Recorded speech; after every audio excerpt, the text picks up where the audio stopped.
I think dancing was somewhere where I just felt like I fit. Like, and even if I felt like I didn't fit, even if I felt like I wasn't that good, it just felt like something I had to do. People always said, like, they could pick me out of a crowd of dancers because I was smiling the biggest. I remember, like, during our practice, our teacher would always be saying, smile, smile, smile, you know, because that's all part of being on stage and everything. And I never understood that. I thought that that was just, how could you not? I think a lot of my passion just comes from the happiness I get from doing it.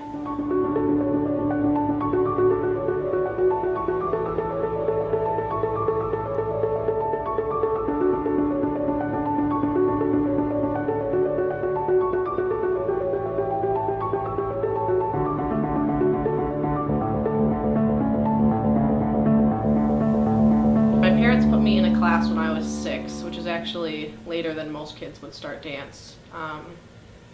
And it was this little studio a few miles from my house, and a lady just had a studio in her home. So I was in 1st grade, and I just took a jazz class.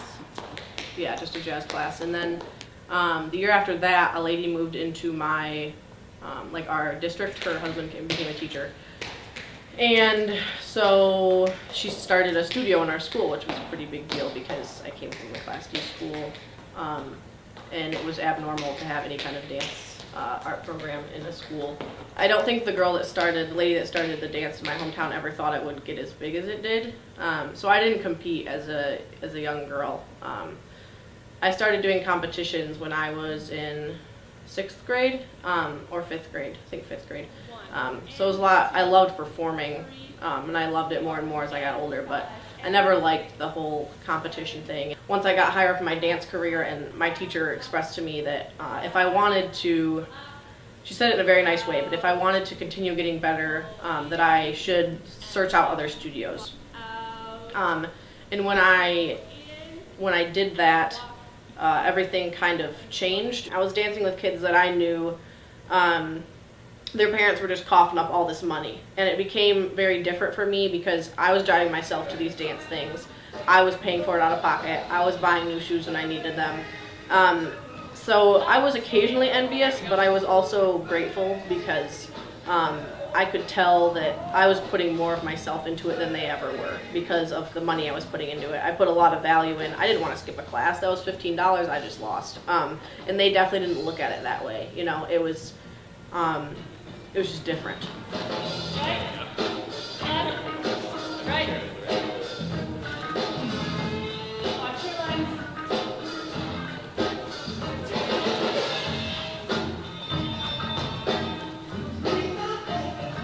I felt kind of like I had picked a passion that was impossible sometimes for me because it does continue to feel that way.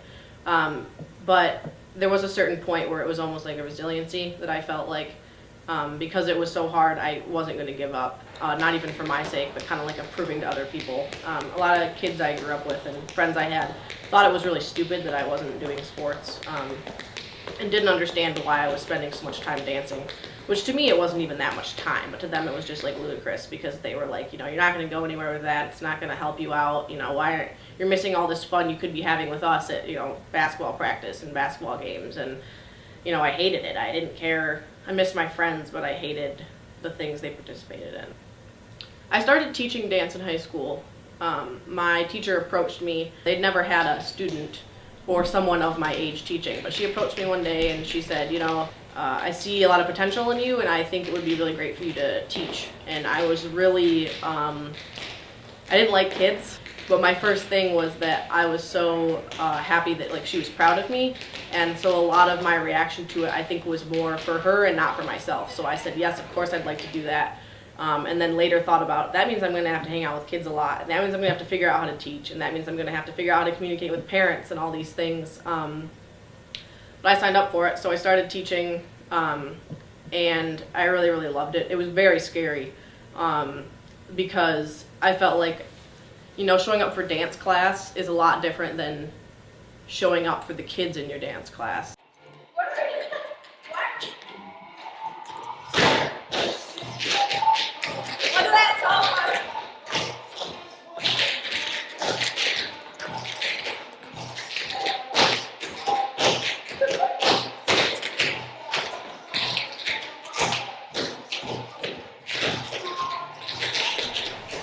coming to college, I was like, I'm really gonna miss this. I was really sad. Like, I thought I wouldn't teach, at least while I was in college. It's always been a dream of mine to open my own studio or at least teach in some capacity again, but I never dreamed I'd be doing it in college. I saw that like NMU had like CAT career tracks or whatever. One of the first things was like dance teaching position, and I was like, this can't be real. I told my mom after I had the interview, because I didn't want to tell her beforehand, because I didn't want to have to tell her I didn't get it or whatever. She didn't want me to have a job.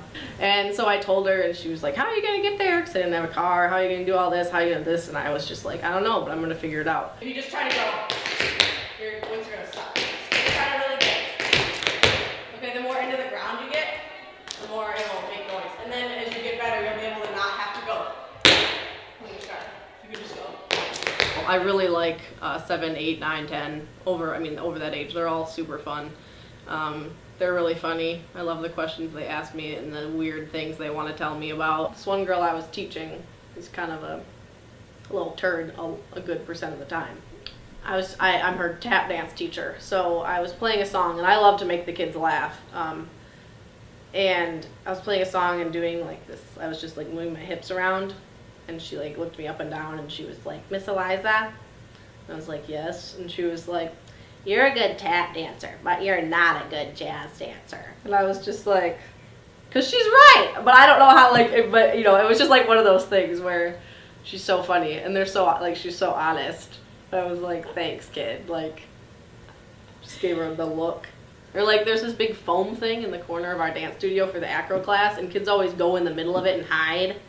So I always tell them to get a water break, and then all of them are gone magically. And they always think that I don't know where they are, and they're always in there. So I just start conducting class like they're in there, and then they one by one like come out of the foam center, and I'm just like, you guys think I don't know, like.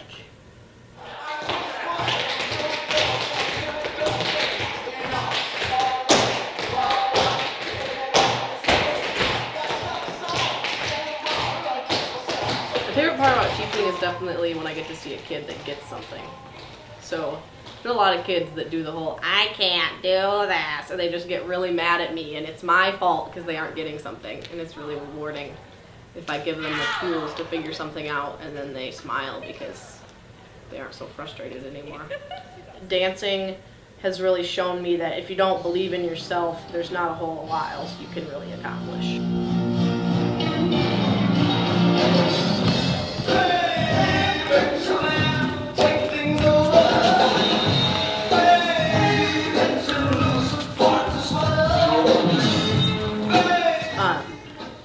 There's been dances that I didn't feel that solid on, but I still performed like I really knew what I was doing. But dancing has really taught me to believe in myself and to really chase after what matters. So a lot of the people I dance with, I don't think we're ever in it for the right reasons. I don't really know why a lot of them were there. I think their parents wanted them to dance and they paid for it, so they went. Yeah. You know, I had to put a lot of myself into it. I had to try harder than they did. I wasn't as flexible. I don't have the same body type. So there's a lot more things that I have to fight for, but it taught me how to love the advantages my body has and to work with the other things that I've been given. So people always say like, oh, you must be so, you know, you're so good at dance and you're so good at art. It must be why you're pursuing those things. And it's really not. I think it's because they're two of the things that are the hardest for me, but the most rewarding in the end.